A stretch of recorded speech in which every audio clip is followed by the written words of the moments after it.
Bonjour à tous et à toutes et bienvenue sur ce live métier. Alors, pour ceux qui ne me connaîtraient pas, je m'appelle Amziane et c'est moi qui vais animer, ces 40 minutes, pour MyFuture. Qu'est-ce que c'est MyFuture? C'est une entreprise qui aide les jeunes à s'intégrer dans le milieu, scolaire, mais aussi, dans le milieu du travail surtout et pour ça, en fait, on organise des lives avec lesquels, dans lesquels on parle avec des professionnels pour connaître leur métier, vous les faire découvrir et peut-être faire, naître des vocations et aujourd'hui, on reçoit Thomas. Est-ce que tu me vois? Est-ce que tu m'entends, Thomas? Je te vois, je t'entends. Très bien. Parfait. Comment tu vas? Très bien. Super. Très Eh pour bien, cette est-ce que déjà, pour commencer, je vais te laisser la parole. Est-ce que tu peux te présenter, nous dire d'où tu viens, nous donner l'intitulé de ton poste, l'entreprise dans laquelle tu travailles? Bonjour, je m'appelle Thomas Meunier, je suis originaire de Touraine, donc centre Val-de-Loire, et j'ai changé de région pour devenir chauffeur poids lourd livreur avec camion grue auxiliaire. Et voilà, pour Point P, entreprise qui fait partie de Saint-Gobain. D'accord, ok, très bien. Alors, pour bien comprendre, donc toi, tu es chauffeur-livreur. Alors, tu me dis si je dis pas de bêtises, mais en gros, tu conduis un engin qui transporte de la marchandise chez les clients ou sur des chantiers. C'est ça un peu? Voilà, c'est ça. Et puis en Ok, livre, on fait de la pousse au sol ou de la manutention sur toiture. d'accord. C'est quoi de la manutention sur toiture pour qu'on comprenne parce que c'est un peu compliqué? Mettre à disposition des tuiles au charpentier couvreur ou mettre du placo au niveau d'un balcon ou d'une fenêtre pour les plaquistes.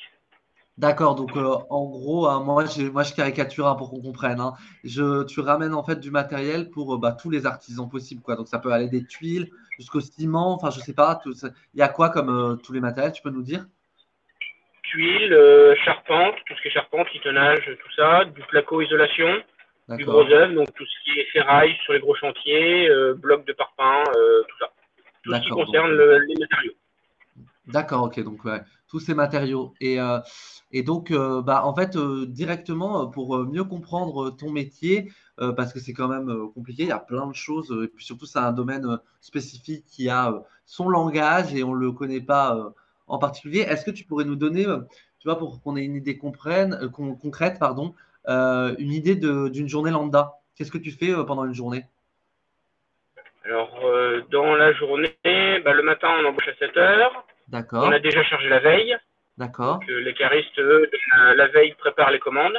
Les On charge la caristes, veille eux, et là, ils s'occupent de charger de charger. ton camion, ton engin? Voilà, c'est ça. Donc, les caristes, eux, ils préparent les commandes. Ils ont un chariot élévateur. Mhm, Ils préparent les commandes.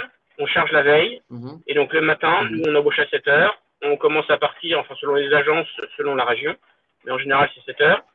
On part le matin et on va sur le chantier. Donc, soit c'est de la pose au sol, selon ce qu'a besoin l'artisan, ou alors de la manutention, donc à mettre à disposition à hauteur avec l'artisan. Donc ça, c'est lui qui le demande à l'avance. Après, donc plusieurs fois dans la journée, quand on a fini notre premier chantier, on re-rentre au dépôt, on est rechargé et on repart refaire notre livraison. Donc ça peut arriver de faire 2, 3, 4, voire 5 chantiers dans la même journée. Ah oui, 2, 3, ah oui, oui, d'accord, ok, ouais, donc ouais, c'est lourd. Et ensuite, tu termines vers quelle heure?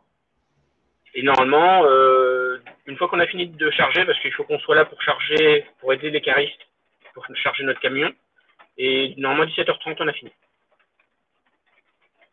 Ah oui, d'accord, donc tu travailles avec les caristes aussi la veille pour charger le camion. Il n'y a pas que eux qui travaillent, Voilà. tu es Ouais. aussi responsable de ce qu'il y a à l'intérieur. Donc déjà, il y a des premières questions qui apparaissent dans le chat. Hein. N'hésitez pas à poser des questions si vous en avez pour Thomas. Justine qui demande, il faut faire quoi comme permis de conduire?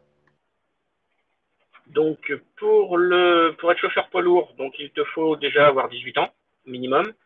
Il existe des lycées où tu peux passer ton permis en faisant tout un examen dans le transport. Donc dès 18 ans, tu pourras partir déjà pour être chauffeur poids lourd. Et donc après, si tu n'es pas passé par le lycée, à partir de 18 ans, donc, tu peux passer le poids lourd, donc PL, donc jusqu'à, enfin c'est le véhicule qui est tout seul, un véhicule en solo. Donc là, tu peux conduire plusieurs tonnages. Et à partir du moment où tu vas être articulé, donc un véhicule poids lourd plus une remorque de plus de 750 kg derrière, là c'est le super lourd qu'il faut passer. Ah oui, d'accord. Donc il y a le lourd et le super lourd. Ok. Et toi, Voilà. donc, tu as le lourd, c'est ça? J'ai que le Porter, ouais. Moi, j'ai le Polo pour l'instant. Et c'est pour conduire des camions, mais pour conduire des camions essentiellement. On est d'accord. Voilà. En Ok. fait, poids lourd, c'est à partir de 7 tonnes 5. Donc, Ok, 7 tonnes 5, j'imagine le poids. Bah, merci d'avoir répondu par la question et merci pour ta question, Justine. Une autre question qui nous vient, est-ce que tu travailles seul?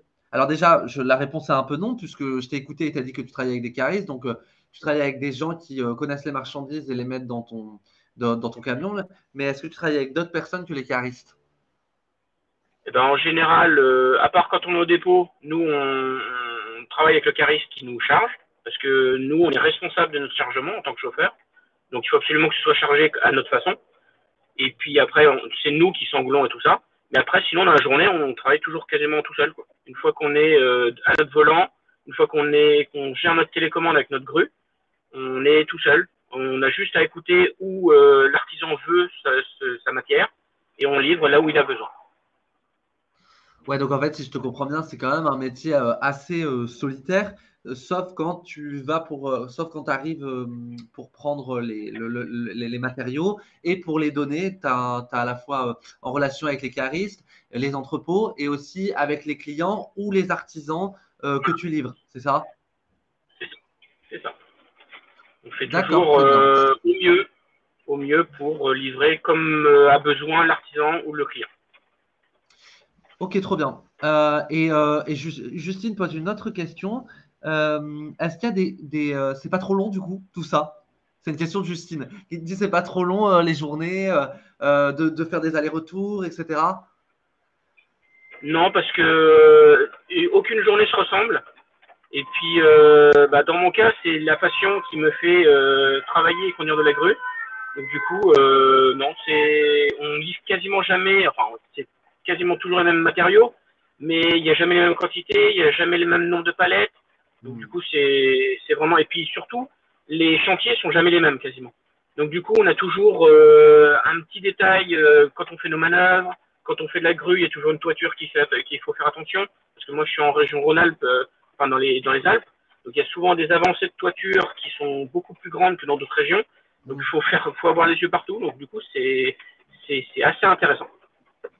Oui, oui, d'accord. Oui, oui, on voit. Après, je t'ai demandé de nous donner une journée lambda, mais évidemment, comme tu dis, on imagine bien que chaque journée est différente, chaque jour a son lot, donc tu dois avoir des nouvelles choses à faire tous les jours. C'est pas un métier dans lequel tu t'ennuies. Une autre question de Julien en troisième qui demande, Thomas, est-ce qu'il y a des consignes de sécurité dans ton métier? Partout. Pour faire simple, il y en a partout. Déjà entre d'une part le code de la route, ça faut le connaître, faut le respecter, les clignotants, les stops, tout ça. La ceinture de sécurité, c'est la base du code de la route, du permis de conduire. Après, quand je descends de mon camion, il y a la sécurité, il faut les 3 points d'appui. Après, quand on arrive sur les chantiers ou au dépôt, quand on est chargé, il faut le casque de sécurité, les gants, le chasuble, donc avec les bandes réfléchissantes. Vous voyez sur mon maillot, je les ai toujours. Les chaussures de sécurité, voilà. Après, il y a les zones de sécurité de chargement. Il ne faut pas être 2 mètres autour d'un char élévateur, par exemple. Et puis après, enfin voilà, sur les gros chantiers de gros constructeurs où il y a une grue à tour, il faut toujours le casque obligatoire. Voilà, il y a toujours plein de sécurité partout. C'est la base même du travail. Et avec Point P, Saint-Gobain, ça rigole pas du tout, donc c'est très bien. Ouais, ouais, bien sûr. Ok, très bien. Bon, il y a des normes de sécurité, ça, on l'a très, très bien compris. Je te remercie d'avoir répondu à ces premières questions. On va un peu avancer dans ce qu'on avait préparé tous les deux. Je t'ai demandé de me donner des photos parce qu'on a parlé ouais, de ton métier en théorie, mais c'est bien de l'illustrer pour qu'on voit aussi parce qu'on n'est pas avec toi et je t'ai demandé de me donner quelques photos en commençant par celle qui va s'afficher. Est-ce que tu peux nous dire à quoi ça correspond? Alors là, c'est une photo où je livrais du carrelage cette journée-là. Et la cliente qui m'a demandé gentiment de lui mettre les palettes de carrelage à l'abri dans son garage. Donc là, on voit sur le côté en plus ma fourche, parce que j'ai été obligé de l'enlever parce que ma fourche ne passait pas dans le garage. Donc du coup, j'ai été obligé de sangler la palette de carrelage pour la mettre au fond du garage, pour arranger la cliente qui a bien aimé la façon dont je lui ai livré ça. Donc du coup, elle était très contente. D'accord. Ouais, ce qui montre aussi qu'en fait, bah, tu as des manières de faire qui dépendent aussi du client. Tu essayes de le satisfaire, donc tu t'adaptes aussi à ce que chacun souhaite. Voilà, c'est ça. C'est demandé gentiment. On voyait bien qu'elle était embêtée parce qu'elle voulait pas laisser ça trop longtemps dehors. Donc du coup, parce que le carrelage, la maison là, elle est vraiment toute neuve. Les carreleurs n'étaient pas prêts de le faire tout de suite, pas avant une bonne semaine et demie, 2 semaines, donc c'était pas la peine de laisser ça dehors. Donc elle m'a demandé gentiment, et puis comme une palette était à peu près 200-300 kilos, à la main c'est pas possible. Donc du coup, bah, je lui ai fait ça gentiment.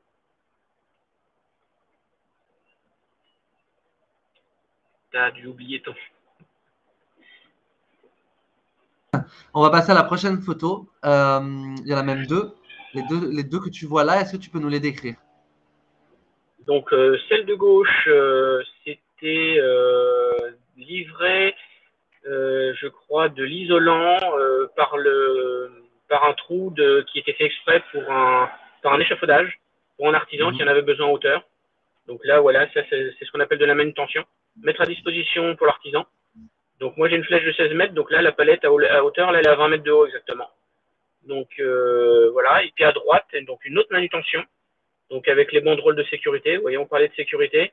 Il y avait un arrêté préfectoral pour fermer, pour prévenir les riverains comme quoi j'étais en livraison. Et donc elle date de pas plus tard qu'hier. Et voilà, j'avais de la tuile à mettre à disposition sur la toiture pour le charpentier couvreur. Donc voilà. D'accord, donc en fait, il peut y avoir des arrêtés de préfectoraux, c'est-à-dire que quand tu te déplaces et pour la sécurité, on prévient le Voilà. préfet, on prévient la ville qu'il va y avoir des travaux à cet endroit-là et que toi, tu vas arriver avec ton camion. Voilà, c'est ça. Parce qu'il y a certaines îles où c'est qu'à partir du moment qu'on est sur la rue, qu'on livre sur la rue, ça devient obligatoire, parce qu'il peut y avoir une gêne occasionnée pour les riverains et la circulation. Donc du coup, l'artisan, par lui-même, contacte la mairie, et sur Mhm. telle rue, tel endroit, telle ville et tout ça, demande une autorisation de travaux. Ok, très bien. Très, très bien. Bah, Voilà. écoute, merci pour cette. Ce qui peut arriver aussi, par exemple, pour cette autorisation-là, excusez-moi, Ouais, ouais. ça peut arriver que des fois, il y a des interdictions de tonnage. Et comme moi, je fais 32 tonnes, et ben, il me faut, des fois, il suffit que ce soit interdit la ruelle, ou la rue interdit à, par exemple, 19 tonnes, et ben, il faut une autorisation préalable pour nous autoriser à traverser cette rue-là. Et pourquoi ce serait interdit par rapport au poids? Pourquoi c'est interdit dans Bah, parce certaines que, rues? parce que certaines rues, par exemple, c'est le terrassement, la chaussée. La chaussée n'est pas faite pour supporter trop lourd. Donc pour de la voiture, il n'y a pas de problème parce que ça fait 3 tonnes selon certains véhicules. Mais nous, moi, par exemple, à charge, je peux faire jusqu'à 32 tonnes. Donc 32 tonnes sur une voie, une petite voie qui peut être fermée, admettons, à 3 tonnes 5 pour du grand passage. Et ben moi, une fois de temps en temps, ça peut être autorisé. Donc du coup, la mairie donne une autorisation pour le cas échéant. Voilà. Ok, Tout dépend comment a été fait en fait la chaussée. très bien. Eh ben, merci pour cette nouvelle présentation. Et tu m'as donné encore deux autres photos. Cette première photo, je crois, enfin, j'imagine que c'est ton parking, tout simplement. Donc ça c'était cet hiver là, comme il neige beaucoup en Haute-Savoie, Ouais. ben, le soir, une fois qu'on a tous fini de charger, on se met tous plus ou moins à l'abri. Ça évite que les sangles gèlent, que le plancher gèle, et puis que nos palettes glissent dessus le lendemain matin. Donc du Ouais. coup, on a la chance, nous, au point PNC, de pouvoir ranger nos camions à l'abri. Donc du coup, moi, comme j'ai vu que, enfin, comme tous nos camions étaient en partie garés, alignés, ça faisait sympa. Donc j'avais trouvé ça sympa de prendre la photo. Ouais, ouais. Ok. Très sympa. Donc, en fait, bah, là aussi, tu dois avoir des collègues qui font le même métier que toi. Il doit y avoir aussi ce point Voilà, de c'est ça. contact, non? Ah bah, nous, ouais, point PNC, on est 4 chauffeurs. Et puis après, on travaille avec beaucoup d'autres agents sur le secteur. Donc du coup, on se connaît quasiment tous. Ah ouais, Tous d'accord. les chauffeurs, on se connaît tous. Et puis du coup, on se croise régulièrement. Donc voilà. Hmm. Ok. Ok. La prochaine photo, c'est c'est carrément, tu as fait rentrer, je vois pas ce que c'est. Qu'est-ce que tu fais rentrer dans cette maison? Alors c'est du placo. C'est du placo que j'ai livré à la fenêtre. Vous rappeler ce que c'est du placo, pour ceux qui ne sauraient pas. Donc du placo plâtre, c'est pour faire c'est ce qui sert à faire des cloisons dans les maisons.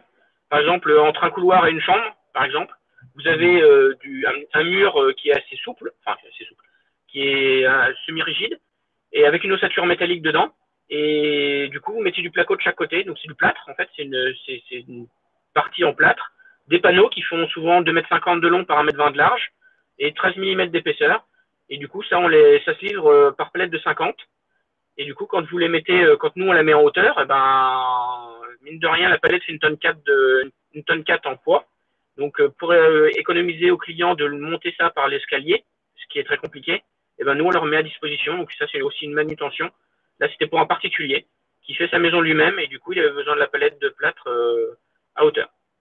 Ok, ok, super. Voilà. Trop bien. Eh ben, écoute, merci beaucoup pour toutes ces photos. On va répondre à une question qui est dans le chat, hein. J'attendais de cette slide pour en parler.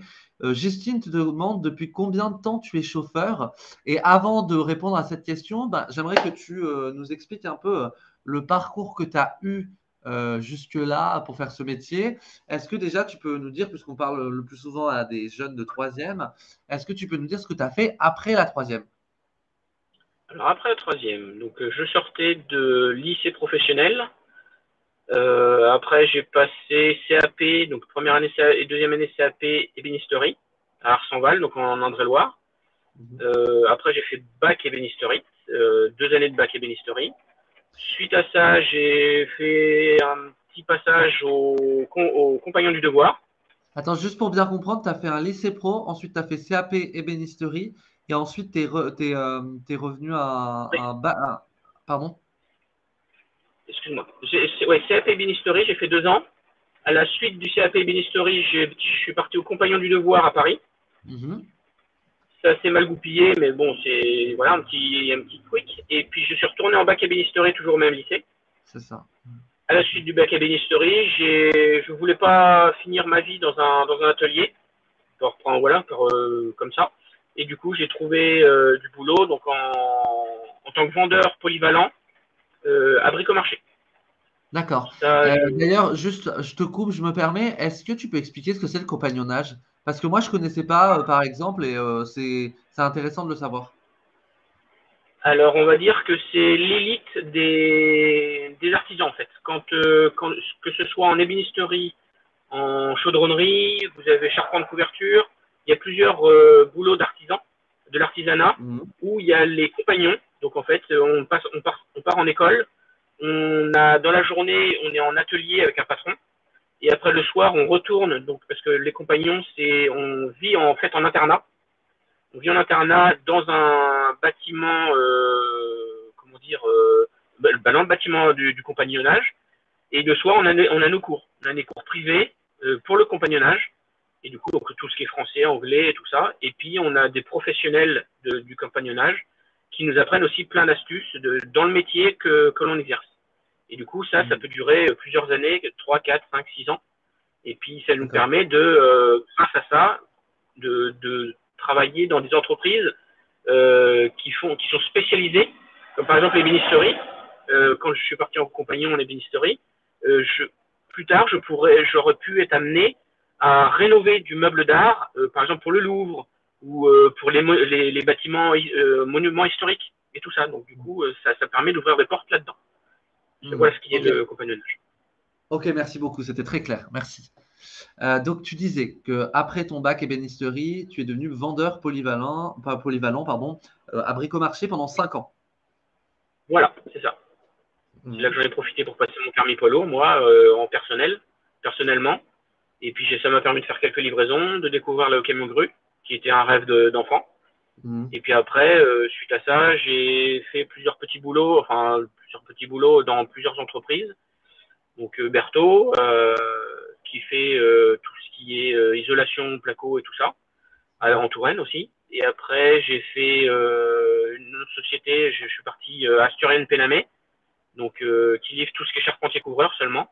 Donc tout ce qui est Velux, zinc, cuivre, tout ça, spécialisé de couverture. Et après ça, donc ça j'ai fait ça pendant 3 ans. Et après ça, j'ai travaillé pour une coopérative aussi, une coopérative de charpentiers couvreurs, qui est pareil, Mhm. avec un camion grue aussi, donc à livrer les chantiers, les dépôts des clients, enfin des artisans. Donc là c'est pareil, c'était quasiment que du charpentier couvreur, enfin que l'artisan. Et après ça, j'ai fait 5 ans de national. J'ai eu un accident de travail, donc je pouvais plus manuter moi-même, enfin plus de manutention moi-même. Donc du coup, j'ai pu retrouver du boulot, mais en national. Donc je faisais toute la France et la Belgique pour une société privée. Et suite à ça, bah, vu que j'ai eu des enfants entre-temps, je les voyais plus grandir parce que je découchais toute la semaine. Du coup, j'ai décidé de partir et de changer carrément de région.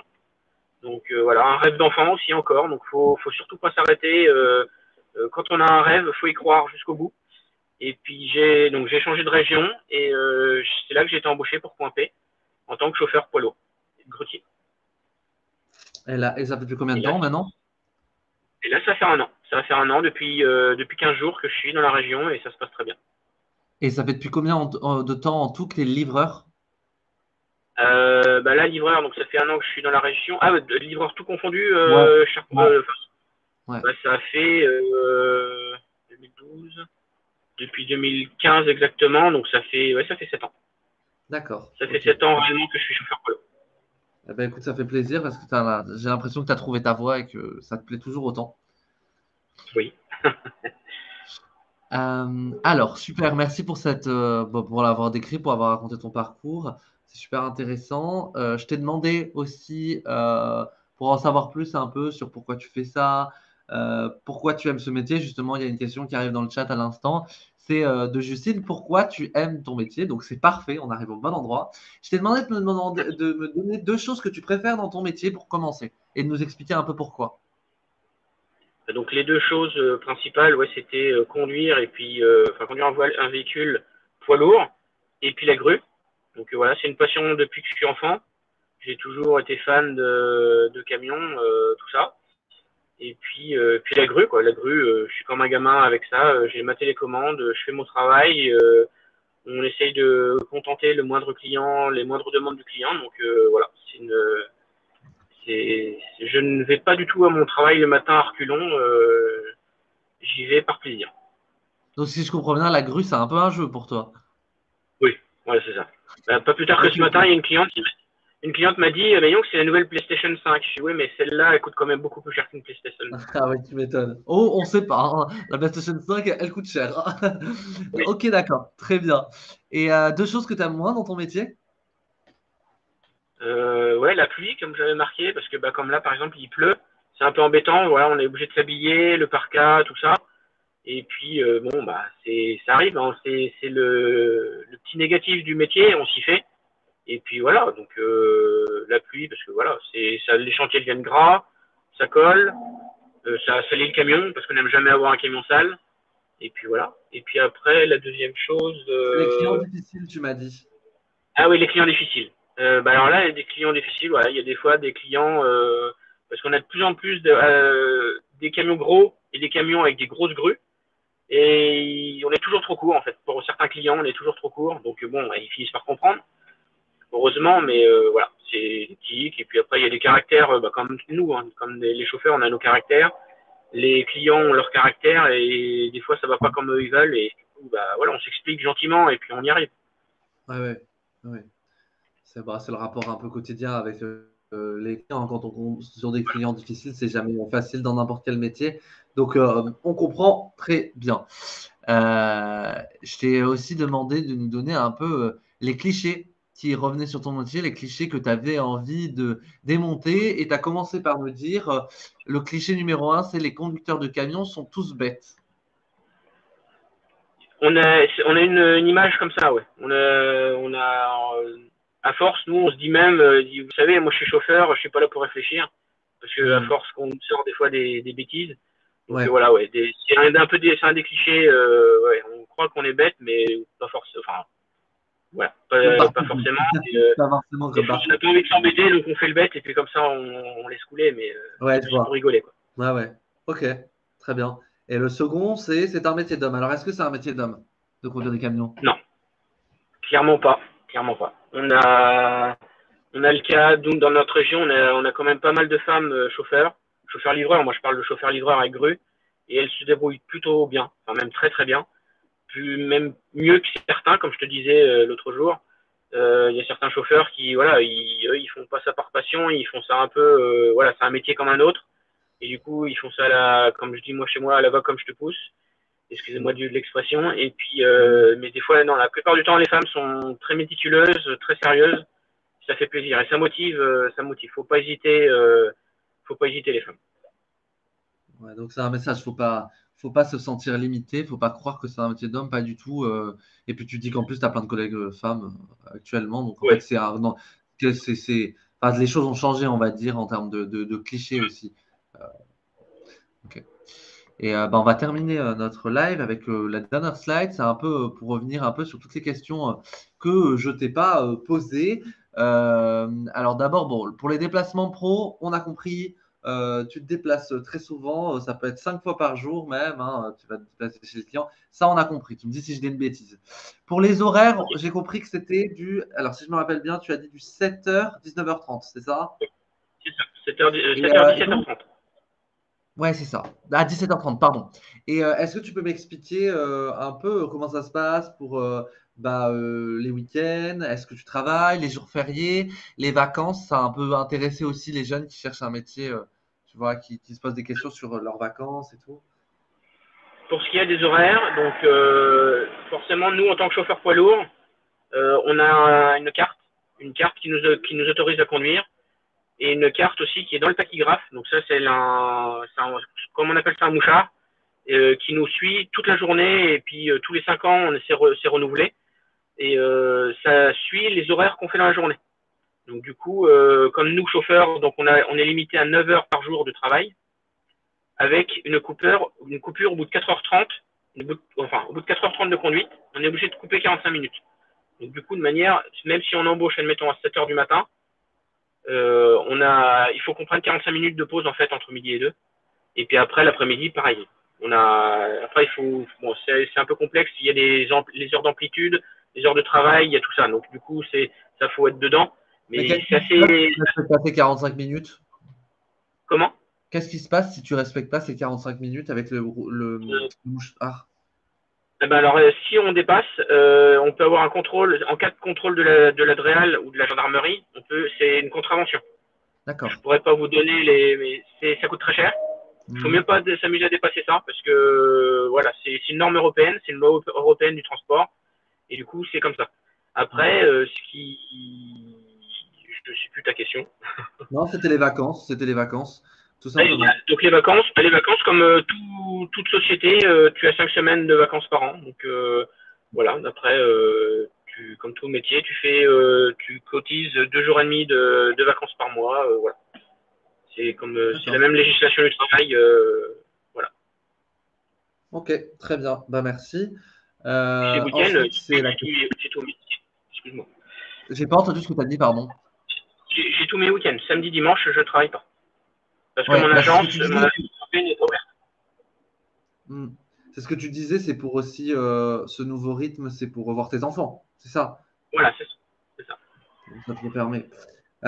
Pour ce qui est du relationnel, tu nous as expliqué que tu voyais à la fois les caristes et les clients, mais que de manière générale, c'était un métier solitaire, que tu voyais de temps en temps tes autres collègues, tu les connaissais, mais bon, la majorité du temps, vous êtes quand même en déplacement. Je suis bon là-dessus.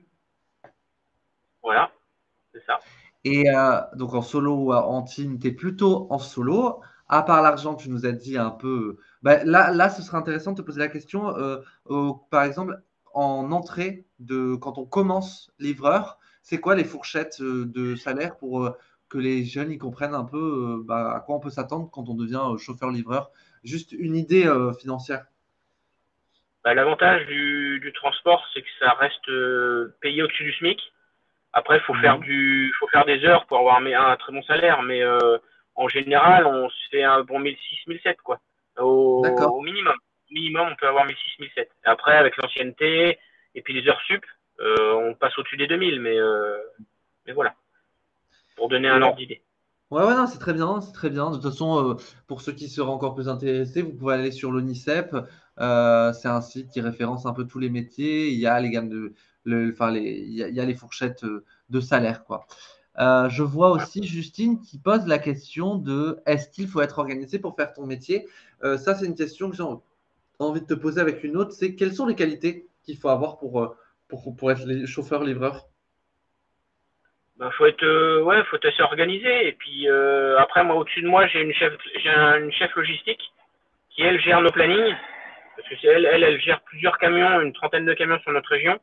Donc du coup, elle gère notre planning. Après, voilà, elle nous laisse tranquille. Tant qu'on fait notre travail, on charge, on décharge. Ça reste. Il faut être, voilà, tant qu'on est responsable de notre véhicule et de notre chargement, après, ça se passe très bien. Il y a pas Hmm. de, y a rien de compliqué. Hein. Faut pas sortir de l'ENA pour ça. Hmm. Ok. Et pour les langues étrangères, je crois que tu m'avais dit que vous étiez basé en France, donc tu n'avais pas Oui. besoin de parler particulièrement d'autres langues, mais qu'il arrivait qu'un chauffeur-livreur puisse livrer à l'extérieur, et donc en général, c'est parfois utile de savoir parler d'autres langues. Ça peut servir, oui, parce que des fois, comme nous, on est en frontière suisse. J'ai des collègues qui peuvent aller régulièrement en Suisse, mais bon, en général, les Suisses parlent le français, donc ça va.